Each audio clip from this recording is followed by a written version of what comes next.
right, we have some breaking news coming in. We're learning that the NIA has issued a final warning to the accused in the Praveen Nettaru murder case. The NIA has asked them to surrender by the 30th of June before the court, or else the properties and residences of the accused will be confiscated. Now, the NIA has announced that the police will be making public announcements on the streets in Sulia, and the police were seen doing that and making announcements on the streets, asking the accused to surrender. Beyond this, the NIA had also announced cash awards for people who would provide details on the accused. We're crossing over to CNN News 18's Neetu to get us more details on this. Neetu, over to you.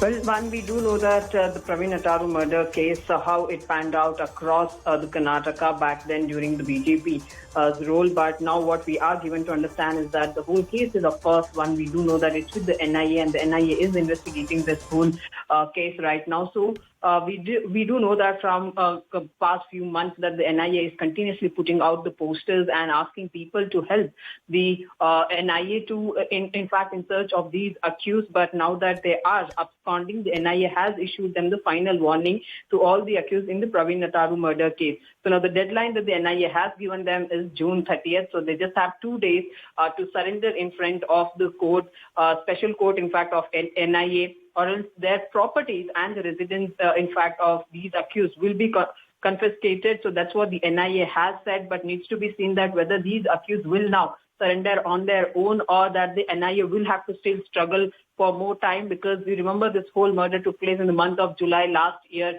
and it's almost done very close to 1 year, and the NIA is still struggling there to find these accused.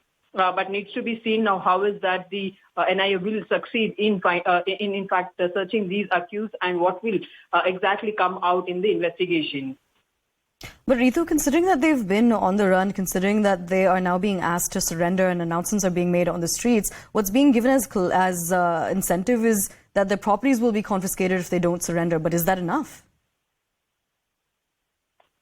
One, see, this is the part of procedures of the NIA, where whenever you see the time course that the NIA will be in search of these accused. So once they do not, will be not surrendering to the NIA. So that's when, as part of their procedure, they do put out these notification out and post their pictures also in front of their houses, giving that strict warning to these accused. But of course, this is just not enough, because we did see how the BJP workers, the Karyakartas, so Yuva Mocha Karyakartas, in fact, mainly, they were all up in arms back then and had also lashed out at the BJP government previously, saying that there is no enough security for the party workers, and that they would actually tender the resignation. So we did see the mass resignations actually from these Karyakartas as well. So that was the kind of backlash that the previous BJP government had faced.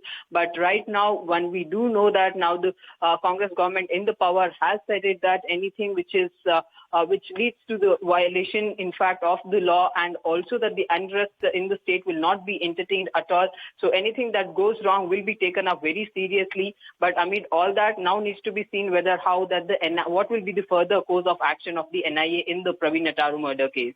Absolutely. Ritu, thank you so much for joining us and bringing us those details. We'll continue to track the developments in this case.